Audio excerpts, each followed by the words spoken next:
Para você, e nós vamos, é claro, continuar falando do que? De saúde, mas agora a gente vai conversar com o Dr. Murilo, que ele esteve aqui essa semana no programa Ver Mais, e aí a gente estava aqui nos bastidores e ele teve um papo bem legal comigo, e nós conversamos, sabe, sobre o que? Osteoporose, olha só. E olha só, hoje nós vamos falar de um assunto muito importante. O nosso médico especialista em geriatria está aqui com a gente e o assunto, sabe qual é? Osteoporose. Doutor Murilo, obrigado pela presença mais uma vez. Eu que agradeço. Tudo bem? Vamos sentar aqui porque esse é um assunto, gente, que realmente muita gente quer saber, né? É um tema muito prevalente, agora, muito comum em idosos. Isso, agora explica o que é a osteoporose. Vamos lá, tá? Então, osteoporose, como o nome diz, osteo vem de osso, porose, um osso mais poroso, né? Uma patologia, uma incidência muito comum na terceira idade e nada mais é que um acometimento, né, orgânico, aonde eu tenho uma desmineralização óssea, tá? Então, o osso vai ficando um pouquinho mais poroso e com isso aumenta o risco de queda, tá ok?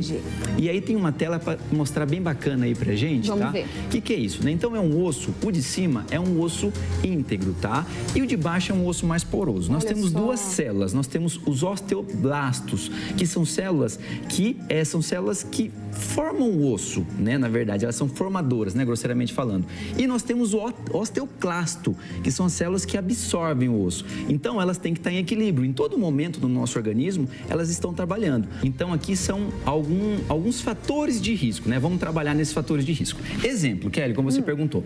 Se você tem um histórico familiar, tá? Tem alguém na sua família que tem esse episódio, né? Que tem o quadro de osteoporose, você pode ter também, tá bom? Entendi. O sexo feminino, tá? Ambos os sexos podem ser acometido, porém, o sexo feminino, após a menopausa, por alteração do estrogênio, é mais comum também a osteoporose, por causa do hormônio. Envelhecimento, como nós falamos, né? O osso fica mais poroso, então também é bem comum, tá? Uma outra coisa também muito importante é o exame, tá? Nós temos um exame específico. Até tem uma imagem para vocês verem, algumas dos nossos pacientes já podem ter feito, tá? Esse exame é como fazer um raio-x panorâmico de todo o corpo, tá? Ele chama densitometria óssea, tá? Então tem dois ossos que a gente toma como referência, esse osso da coluna e o osso do quadril, tá ok? E aí nós temos ali uma telinha onde esse osso pode estar em três condições. Um osso normal, tá? Um osso com osteopenia, que é esse intermediário ali, tá? Não é um osso ainda tão poroso, mas ele tende a se tornar, tá? E na faixa do vermelhinho ali, aí sim é o paciente que já tem a osteoporose. Entendi. Certo? E aí, como prevenir, doutor? Isso, ótimo, tá? Então, inicialmente, como que é a prevenção? Vamos ver os fatores de risco para tentar evitá-los, né? Então, sair do sedentarismo, diminuir o consumo de álcool, tá? Evitar o tabaco, né? O cigarro, tá? Então, a gente já cuidando dos fatores de risco e agora a gente tem que fazer outras coisas. Agora, tem um detalhe muito importante que, por exemplo, se você conhece alguém ou você tem alguém na sua família que tem um grau de osteoporose, que precisa de um cuidado especial, o senhor também consegue ajudar pessoas assim com a sua empresa, com a clínica, isso, né, tem doutor? sim, tá?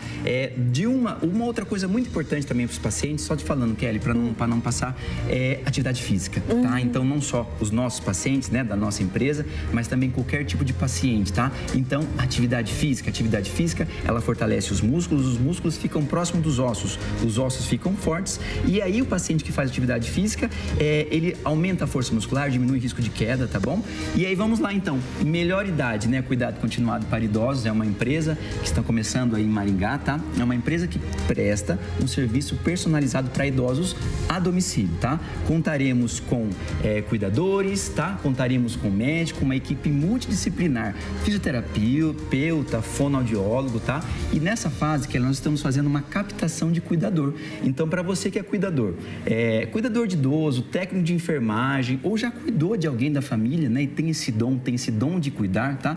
Nós estamos na fase de captação de cuidadores, tá? E aí nós fazemos uma pré-seleção, tá? Nós fazemos uma entrevista. Se você for convocado dessa entrevista, a gente está oferecendo o curso gratuito de treinamento para cuidador, tá? Então faz o curso conosco e depois para fazer parte da nossa equipe. Doutor, muito obrigado então, mas semana que vem o senhor volta para falar de um outro assunto. Estaremos de volta e nós falaremos sobre queda em idosos. Muito boa também. Então, até a próxima semana. Falou. Vocês viram só que importante o cuidado que a gente tem que ter, né? O telefone do Dr. Murilo está aqui na tela. E se você, então, quiser, ele ainda está contratando, né? Capacitando pessoas que queiram cuidar de idosos, tá bom? Ó, e já vai se